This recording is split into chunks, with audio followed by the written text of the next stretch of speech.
ရရင်ဆိုင်လေးကလေဒါနဲ့ကြီးတိုင်းလည်းကောင်းနေမှာကောင်းတော့အဲ့တော့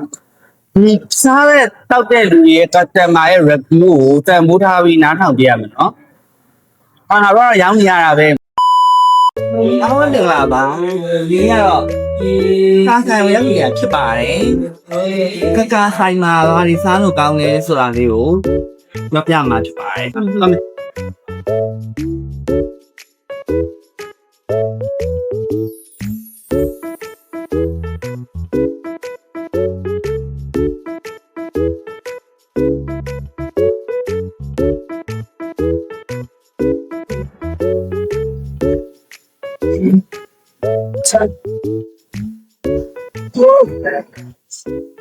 ဆောင်းပါ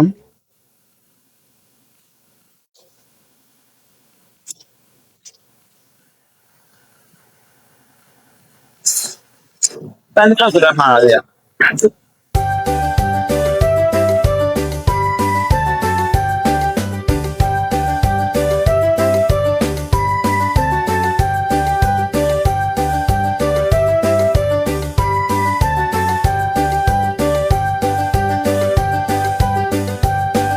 ဒါဖန်တီခောက်ဆိုရယ်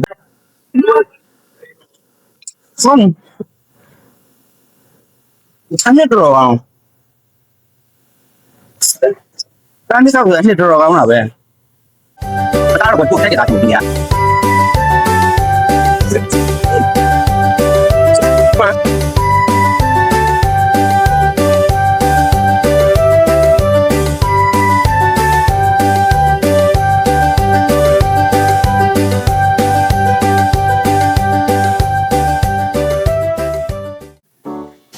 ဒါတော့သူတို့ဆိုင်ရလက်ဖေးပေါ့နော်ဟောဒီစက်ညာ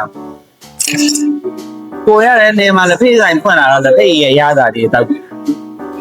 ဒါရရင်ဆိုင်လေးကလေဒါနဲ့ကြီးတိုင်းလည်းကောင်းနေမှာကောင်းတော့အဲ့တော့ဒီစားတဲ့တောက်တဲ့လူရဲ့ customer ရဲ့ review ကိုတန်ဖိုးထားပြီးနားထောင်ပြရမယ်နော်ဟာတော့ရောင်းနေရတာပဲတချို့ function တွေအရန်ကောင်းတယ်နော်တချို့ function တွေအရန်ကောင်းတယ်တော့ customer ကိုလိုက်ပြီးတော့လေစိတ်တိုင်းကြလိုက်လို့ပြီးတေချာလိုက်နားထောင်တယ် customer နဲ့တသားလေးဖြစ်အောင်နေပြီးတယ်ဒါတော့လက်ဖေးပဲဒီတိုင်းနဲ့မှားလိုက်တာဆိုတော့ပေါ်စိတ်ပုံစံမျိုးသိသိချိုးပဲမတော်ဘူးလက်ဖေးလည်းကောင်းတယ်ခါပြလို့ရှိရင်တချို့ရကြတော့နေရာငါဆိုင်ရဟာမှာငါအရင်ကောင်းတယ်ငါအောင်လေးဖြစ်တယ်ဆိုတာမျိုးလည်းရှိတယ်ဒါပေမဲ့လူအမျိုးမျိုးစိတ်တွေဖြစ်တဲ့အတွက်ရှာတွေရဲ့အရသာလည်းသူကျမသူမှာသူ့ကြိုက်ကိုကြိုက်ဆိုတာလည်းရှိတာပေါ့နော်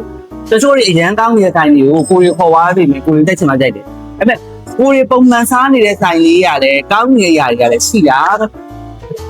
အဲ့တော့ဘာလို့ရမလဲဆိုဆိုင်တစ်ဆိုင်ဖွင့်ပြီဆိုရင် customer ရဲ့ right ကိုပြန်အနားထောင်ရမယ်